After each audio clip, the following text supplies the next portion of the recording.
Welcome to Training Unleashed, the show that will help you design and deliver training that's off the chain and will make a difference. Now, here's your host, Evan Hackel.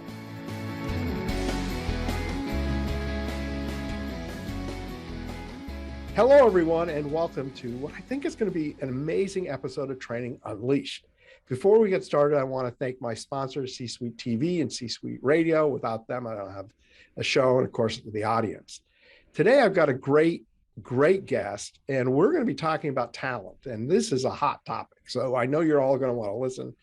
My guest today is Danielle Mulvey. She is the founder of the All In Company. And let me start off and ask the dumbest question possible. Why do people matter in a company? Oh my gosh, people matter in a company because you can't do it alone. And so it takes a team of amazing five-star employees to really elevate the team and move it forward and help it grow and prosper in so many ways. Well, you know, as I said, it was a dumb question because everything you read tells you that great companies are based on the people you have. And perhaps one of the biggest problems that we have in this world is that people tend to underinvest in people. They don't hire the right people. They don't motivate the right people. They don't train them. And what I liked when I was thinking about you as a guest is it's not just about hiring the right people, it's what you do after you hire them, right? That, you know, how do you motivate them and how do you inspire them? And you have this term 5-star. Tell us more about what a 5-star employee is and the keys. And this is a big open-ended question for you. Yeah, well, a 5-star employee represents the top 15% of available talent in the market. So that means that 1 out of 7 candidates is a potential 5-star employee. Then you've got 1-star, 2-star, 3-star employees, and you know they're kind of average ho-hum employees. And just because someone's a 3-star employee as a bookkeeper doesn't mean that they're labeled a 3-star person forever. If I was a bookkeeper in your company, I would be a 3-star. I might be a 2-star bookkeeper because it's just not my thing. I can do it, but it's not my passion. And so a 5-star employee is really that ideal candidate for the role who has the drive, the passion, maybe experience, maybe not, but the aptitudes to be successful in the role and deliver on the key responsibilities that you need for the role and the measure of success you put to those key responsibilities. So 1 in 7, I like that. Do you have the ability as an employer, do you have to hire the 1 in 7? Or can you shift somebody that's 3-star and 4-star and motivate them to be 5-star? Well, I can tell you one thing, money does not motivate. So a lot of people think, oh, if we give them a raise, we pay them $10,000 more, they'll all of a sudden do what we've been wanting them to do or take on this extra work. And money really doesn't motivate people. What motivates people is when they find success in what they're doing. And again, they have a passion for what they're doing. And so it's so important that in your recruitment and hiring process that, you know, you're objectively evaluating, kind of a plug for the 5-star employee system, but you need an objective system to evaluate talent, whether it's a new hire or an existing employee, and understand, you know, what do you need out of this person? And, you know, what are the aptitudes? Do they share your core values? I think that is probably one of the biggest misses of why, you might not have a 5-star employee in your organization is because they honestly don't share the same core values as you and your organization. And we're talking true core values, not the, you know, aspirational core values that most businesses have, but the true core values of the owner or the founders of the company. So what I'm hearing you say is you need to be objective in hiring. And I know that a lot of people are at fault because they hire emotionally and they aren't objective. So what advice could you give to people to be more objective? What tools and things like that for someone to actually evaluate people fairly and without the emotional attachment? Yeah, you've got to really spend a lot of time with the candidate. And, one reason why we're called the all-in company is we believe that if you go all in on your employees as the leader, the owner, the manager, then when you go all in and model that behavior, then your employees will go all in on you. And so when it comes to recruiting and hiring, we're saying you need to go all in on it. And, most people, I got hired, my first job out of college, I got hired and it was an interview with American Airlines, and I was hired within 5 minutes. I mean, I think the guy asked me like 3 questions, but the second question was, where did you go to college? And I said Vanderbilt University. And he asked me one more question and I was hired. I mean, I flew to Dallas and I was in there for 5 minutes and they're like, you're hired. I mean, it was just like, they kind of missed on that because I was not really flight attendant material. I was just doing it as a gap year job. But it's really important that you spend time with your candidates. I'm sorry. Just a comment. My father always said to me, the longer you take in the hiring process, the longer the person stays. The shorter you spend in the hiring process, the shorter the time the person stays. And I've always taken that to heart, that if you go really quickly, either it's not necessarily going to be as good a match, they're not going to take the job. When someone feels like they had to work really hard to get the job, they value the job even more. Exactly. Yes. I also heard you say that you need to have a good values match. So I know how not to know. Like, one of our company's values is communication. Is that one of yours? I mean, I know that doesn't work. How do you discern whether or not someone shares similar values? Yeah, so it's really important that you're very upfront about what the values are of your organization. But what's important about the values is that you define what you mean by that value. And so just saying communication is a value, well, what does that mean? Do you want me to call you? Do you want me to call you and text you? Do you want me to call you, text you, and email you? So it's really important in your values that you have clarifying statements, exactly what you mean by the 3 to 5 true core values that you have. And when you have those, then you are posting them in the job posting. So, we're wanting to attract 5-star candidates and we're ideally wanting to repel 1, 2, and 3-star candidates. So please do not have an easy to apply button, because that is a beacon for 1, 2, and 3-star candidates when they can easy apply. You want to give as much information as possible and include those core values there. We recommend having a dedicated recruitment website that you can send people to, where you can share a lot of detail about the job, but you're also reiterating the core values. So, if someone, again, it's about attraction. If they have those same core values, they're going to want to work for you. Just like you said, people want to be wanted. And when you take them through, an in-depth recruitment process, and you're really like courting them and you're giving time for both of you to figure out, is this a true match? Like, if they keep going with you, it's because those values are matching and they want to work in an organization. Because deep down, people want to work in an organization where there's a match in values, because we've all had experiences that, wasn't quite the right match. And it wasn't quite the right match, whether it was a romantic relationship or a business relationship, because those core values were not necessarily aligned. So if I was going to summarize, plant the flag. Tell people what you're expecting up front. Tell them in detail so that they know what the company is looking for. Yeah. Exactly. Yeah. That makes a lot of sense. And by the way, you've got to be really upfront. For the record, our company does have values, and we do have written descriptions of what each of those values actually mean. I am not surprised, because you have it totally dialed in. And what's funny is there was an article actually in the New York Post recently about an Amazon driver whose post went viral. I think it was TikTok.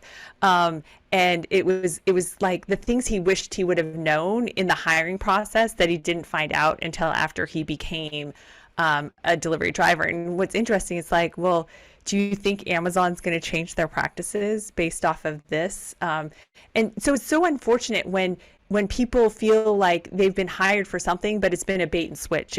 It's not what it was meant to be. And so by spending really quality time with the candidate during the recruitment process and going deep with them, we recommend having a shadow day, having that person, even you can do a shadow day with a remote candidate, where they're spending time, they're sitting in on a team meeting, they're sitting in on a client meeting, they're doing a brainstorming session, you're giving them an assignment like you would in a normal day, setting the expectations. And we do pay candidates for their time during a shadow day.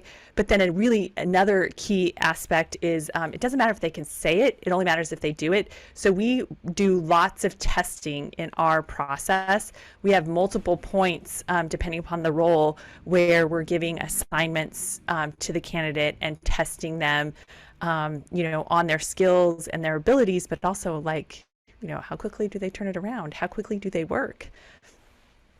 Yeah, I think testing is one of the best objective things that you can do. You have to sometimes take some testing with some level of, what's the word I'm looking for here? Common sense. Yeah. So that, if something seems like out of sorts from what you've experienced, to dig deeper to just validate. Absolutely. But yeah, I'm a huge believer in testing, and because I find that candidates want to say what they think you want to hear. Exactly. Now, I do think it's a little different right now because the economy is so good that candidates can be more picky and less desperate, which I think is actually a good thing. But let's now go. We've hired the person with the potential of being the 5-star person. How do we motivate them? How do we get the best out of them now that they're with us? So I think the best way to get results out of every employee is to implement daily huddles in your business. And, that is where the team gathers, and you can break it down. Usually I wouldn't have more than 10 or 12 people in a daily huddle. So you could have a daily huddle amongst 3, 4, up to 10 or 12 people. So it might just be on a team basis. And, you might be involved in a couple of daily huddles if you're involved in cross teams and such. But the daily huddle starts with a celebration. It starts pretty early in the day. And, by starting your daily huddle with the celebration, it just brings everyone into the right state. So it's important that, we're all on the same page and we're all in like a good positive state when we start the day. And then after the celebration, we just go around, here are the 3 things I did yesterday, here are the 3 things I'm going to do today. And, that sense of accountability really starts to ingrain that we're results oriented in what we do and how we do it. And we do what we say we're going to do because we're going to report it tomorrow as well. And so for a new hire, we bring them into the daily huddle. We talk about this. I mean, usually they experience it in their shadow day. But we give them about a week or so to just kind of observe the daily huddle and kind of get a sense of the rhythm before we start putting them, with their own turn at the board. But that to me is sort of the way to make them feel like they know what's going on, because they're getting kind of like a touch point and a daily check-in from everyone that's on their team. So I love this idea. And to be candid, you're the first person who's ever suggested it. And so I give you kudos for innovation and sharing this with listeners. Can you give us a little bit of idea? How long are the huddles and what a typical agenda would be? Yeah, so the daily huddle actually is something I learned from Vern Harnish. I did a program with him at MIT 20 years ago, and I've implemented it. I've done it since then, and there's some keys to it. And the first thing is it has to be short. And you know how you make it short? you make everyone stand up for the meeting. So even if it's a remote meeting, everyone is standing up because, people just, when you're standing up, you talk quicker, you talk faster, you get through it, you're done. When people sit, it just sort of like then becomes just a lounging opportunity, and people talk a little bit longer. So the key is to have everyone stand. And you're only looking for the top 3 things, and you're moving it along quickly. And so there needs to be a consistent facilitator who, can kind of just keep the energy going of it. And, if someone is kind of has a problem and such and it can't be solved quickly, then you can say, okay, let's table that, and why don't you two pick it up after the daily huddle. So you want to keep it moving, and you just need someone to kind of be the daily huddle police, I guess, about just keeping it moving. But it should be, even if you have 10 or 12 people, it is like 8, 9, 10 minutes max. So super quick, lightning. Yeah. Yeah. Okay. And we make it fun too. It's an opportunity to, celebrate and appreciate people based off the core values in our daily huddles, whether it's a remote daily huddle in one of our companies or it's an in-person daily huddle. Like, our core values are, visible in the room where we're doing the daily huddle or remotely. And we're, thanking people, and we give shout outs. So you can also give a shout out to someone. And if you get a shout out, you get a tick mark because someone is scribing and writing down the 3 things for every day and keeping track of it. But on Friday, whoever has the most shout outs for the week gets to spin a prize wheel for a fabulous prize. A fabulous prize. Fabulous prize. Well, I think that is a great way to add fun. And I think fun in the workplace is incredibly important. And I think a lot of companies don't spend time on fun. So 10 minutes. It's only 10 minutes. Yeah. Yeah. I've got to figure out how to bring this into our culture, because I do very much like the idea. Okay. So let's talk a little bit about reviews and reviewing talent, because I know you know a lot about this. So you want to share your wisdom? Yeah. So, when you're recruiting, it's important that, you're going to have your formal job description, and you're going to have everything that you need to have from a legal and compliance standpoint. But as part of that job description, you're going to want to call out 3 to 5 key responsibilities. And with those 3 to 5 key responsibilities, you're going to want to quantify what success looks like for that key responsibility. And when we say quantify, you're going to want to put a number to it. You're going to want to put a dollar figure to it. So you just can't say, must be effective at closing new sales. Well, what does that mean? Effective means that I close 1 a month, or effective means I close 10 a week. And your definition of effective at closing sales might even be different. So, if you're recruiting for a sales manager or a salesperson, then what you need to do is you need to say, must close 10 accounts a week, must close 10 accounts a month. You need to quantify it. And so with those key responsibilities, it's very clear, it's very obvious, here's what success looks like. And they're either meeting it, or they're not meeting it, or they're exceeding it. And, ideally, if the person's in the right role, they're going to be meeting expectations. All right.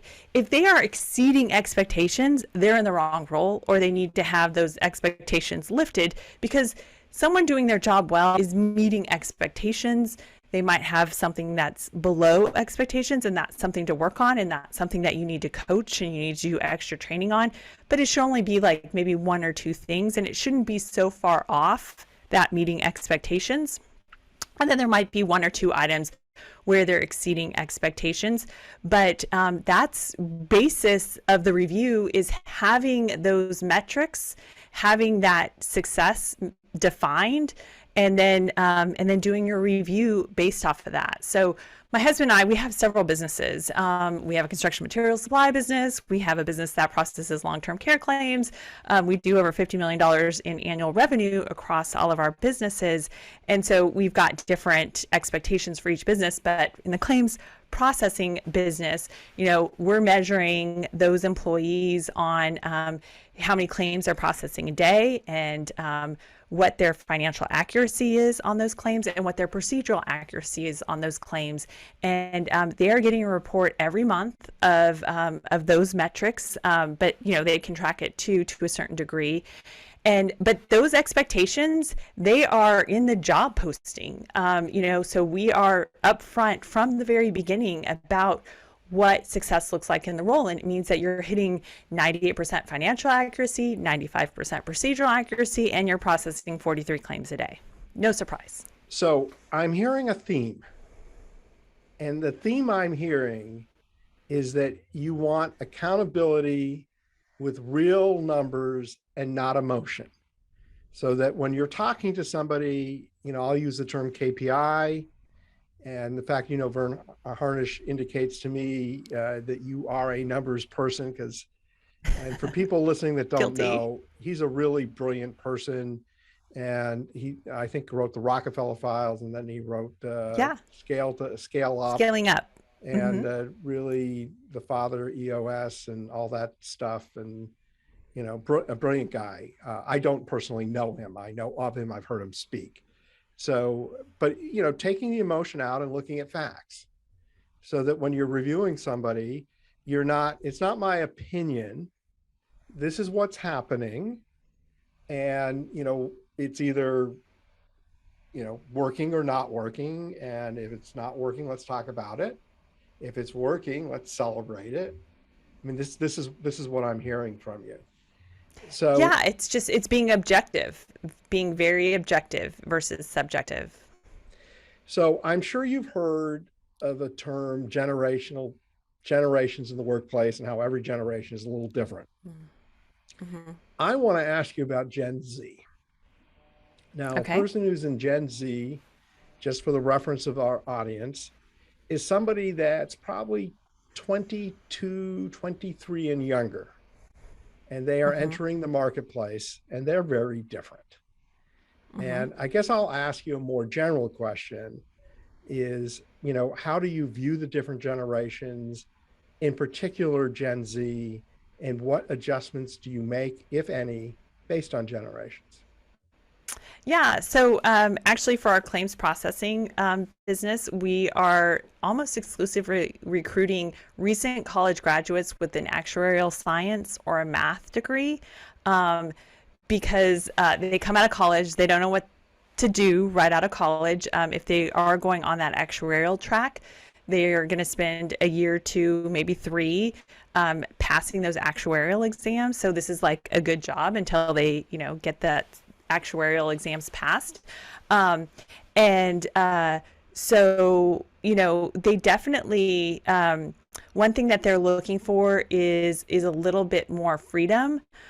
So we have incentives for them, and, we're looking for a minimum of 42 claims per day processed. If they process 60 claims and they do it in 6 hours, they can clock out at 6 hours, and we pay them for an 8-hour day. So, having that carrot of you could have more time if you exceed the claims processing average for the day, then we give that to them. So that's been very, very popular. So you're gamifying. You're gamifying. Yeah. Numbers girl. I am just love numbers any way I can. And because that's what I do. I like to gamify, everything I do. And then the other thing that we do is we're very clear on the opportunities for advancement. And what's interesting is about 60% of our employees, definitely come in wanting and chomping at the bit, after a year they're eligible for promoting and going into other areas. But the remaining 40%, we have employees who have celebrated 5 years of being a claims examiner, and they started with us straight out of college, and they thought they wanted to be an actuary, but it just kind of what ended up not being in the cards for them. But they're enjoying claims processing. They're enjoying getting paid for 40 hours a week and actually only working 28 to 32 hours a week because they're really good at what they do.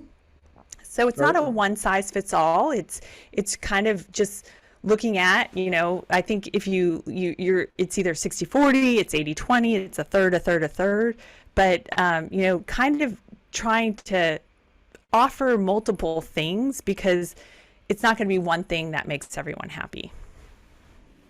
I think there's no smarter words ever said. There's no one thing that makes everybody happy. Everyone is unique. But I really think it's clever to think about the work as a game, and your bonus is you get time off. I mean, I think that's brilliant, and it really works with Gen Z because Gen Z likes games. They like numbers. They like, the KPIs. Because it's basically a game, and they're trying to win the game, and you're giving them a path and a form of measurement, because a game without measurement to them is frustrating. So, when I'm listening to you this entire time, I'm thinking, oh my goodness, this is perfect for the younger generations. Perfect. So I got an interesting question. First off, I always love people that live it and consult, coach, and teach it, because a lot of people coach, consult, but don't live it, right? Or have never lived it. Yeah. And so, you sit back and say, well, why would I listen to this person who doesn't have it in real life? You and your husband have a $50 million in annual volume between multiple businesses. Why are you doing the all-in company? Well, it's because I'm an entrepreneur at heart and I just can't help myself. But I actually only spend about 10 hours a week overseeing the operations of these businesses because I got 5-star employees who do the job. I come in, I lead the daily huddles, across the different companies, and I look at reports and I look at numbers, and it takes me 10 hours a week. And so I have this extra free time, and I was very fortunate to be part of Vern's program years ago at MIT, and it's my turn to pay it forward. And I know what it's like to be an entrepreneur, and to entrepreneurs need cheerleaders. Entrepreneurs need someone to kind of like push them, maybe push them outside their comfort zone. And I'm really good at that. It doesn't take much. And I've kind of had some ahas in my career. And, I used to think, oh my gosh, like, okay, if I'm going to do that, I need 6 hours, like a big chunk of time to do it and just knock it out. But you know what? That 6 hours never comes. Like no one gets 6 hours of a chunk of free time to work on something. So I found little tricks and things along the way, and accountability is so helpful in producing results. And so, kind of taking that accountability from the daily huddle, how can I do that and help my friends and fellow entrepreneurs with that? So, the all-in company is just kind of being what's been missing in the marketplace for people. And what's really been missing is how to recruit, hire 5-star employees. I mean, everyone is just kind of ad hocing it and hasn't really put much effort into creating a process or a system or being very strategic about it. I mean, let's be honest, if you go online and look for a job for a bookkeeper, you're going to see 100 jobs available for a bookkeeper, and they're all going to sound the same. And it's because everyone is just copying and pasting everyone else's job postings and just repurposing it and not putting much thought into it.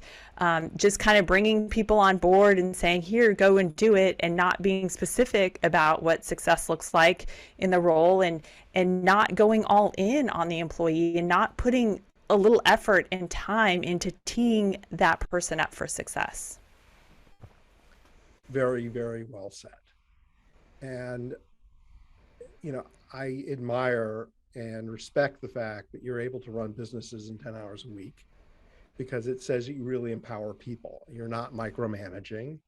You're setting up businesses, you're creating expectations, and that's how people, are effective doing many things and able to enjoy life. So I It's what admire that. employees want. Yeah. Employees don't want to be micromanaged. Employees want to have flexibility. They want to, be able to pick up the ball and run with it.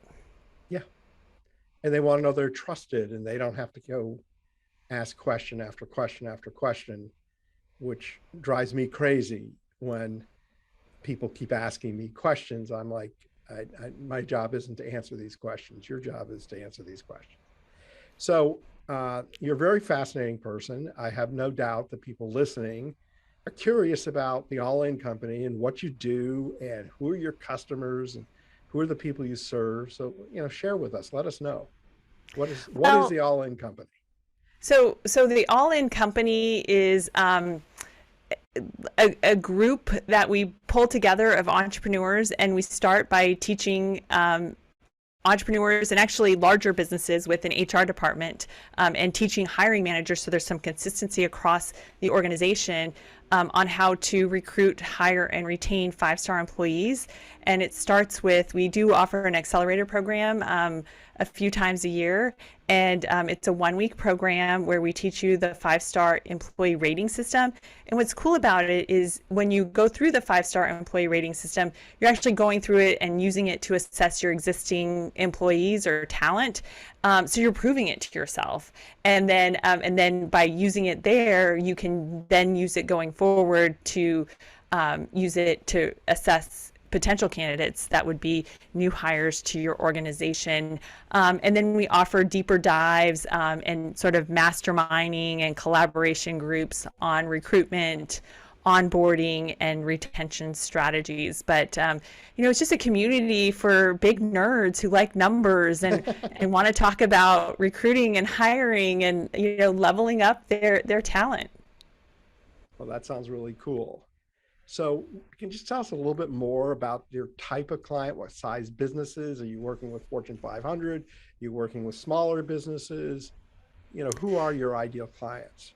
Yeah, so our ideal client, honestly, is a business with 10 or more employees and $1 million or more in real revenue. Because what's interesting about this stage is that they have employees who maybe were with them when they started, when they were doing $200,000 a year, $300,000 a year. But now that they're doing $1 million plus, it requires maybe a different level of expertise. Maybe it's time to really change things up in order to profitably scale the business. And so oftentimes someone who might have been a five-star employee at those early stages starts to become a 1, 2, or 3-star employee, or heaven forbid, a toxic employee who feels a sense of entitlement that you're bringing in new people who have more experience and who are wanting to change things when they just want it kept the old way. So that's our ideal client, because we can really help them in terms of transforming their mindset and transforming their strategies and processes around recruiting, hiring, and retaining five-star employees. And then, as I mentioned, we work with larger organizations as well who, oftentimes someone who's ascended to a manager role just becomes a manager overnight and then is expected to hire people. So what are they doing? They're Googling interview questions. They're, just kind of ad hocing the process and such, because a lot of organizations, honestly, they've got the training down from an onboarding perspective and such, but many organizations don't have much training around recruiting and interviewing people. So we help fill in that gap there. Cool. Very, very cool. So I know you have an offer. Of course, I got your one tip coming up, but why don't you take a moment and tell everybody about your free offer and how they can get it? Well, so what we have is the daily huddle hacks. So if you go to fivestaremployees.com/Tortal, and that's all in lowercase, Tortal, then So we will have. everyone knows TORTAL. Think of Thank you. portal, but with a T for training. Training. Yeah. Portal. So if you go to 5staremployees.com/Tortal, we will have the download on the Daily Huddle hacks for you. So if you want to implement the daily huddles in your organization, we've got the tips, tricks, and secrets on how to make those effective. Well, that is a fantastic giveaway, especially given that this is really kind of a new concept. So getting the tips and things like that to make them more effective is super. So we're down to my favorite part of the show, which is if you had one tip to share with the audience, what would that one tip be? It would be to change up your job posting right away. So we talked a little bit about it, but here's some elements that you should change right away in your job posting. Number one, include your core values with the clarifying statements, because we're wanting to attract people who share your same core values and maybe repel the people who don't necessarily share your true core values. And then with that job posting, you're also going to want to spice up that title, the job posting title. Don't just say part-time bookkeeper or full-time bookkeeper. Say that it's a bookkeeper with a passion for small business and the heart of a teacher. Nice. If you're, that's going to attract, the top 15% of available talent in the market, the people who really do want to work and help small businesses. We were specific. Most job titles just are not very specific and don't even communicate any of the qualities that you're looking for. And again, this is differentiating you from all the other bookkeeper postings out there. So then we talked about having those 3 to 5 key responsibilities. And so with those 3 to 5 key responsibilities, you want to have what success looks like for those responsibilities by quantifying them with a number or a dollar figure. So it's very clear, this is what's expected when you have this key responsibility, and this is what success looks like. So that's improving your job posts. That's the one tip, but 3 parts. So it sounds like we got bonus tips in there. So Danielle, you've been a great guest. I want to thank the listeners, and because without you, I don't have a show. And of course, I want to thank my sponsors, C-Suite TV and C-Suite Radio. Everyone have a fantastic day. Training Unleashed is brought to you by Tortal Training, specializing in e-learning and interactive online training solutions for corporate, government, nonprofit, and franchise organizations. Tortal makes effective training easier. Just go to tortal.net to gain access to real-world tools that can make a difference. That's tortal.net, Tortal, tortal.net.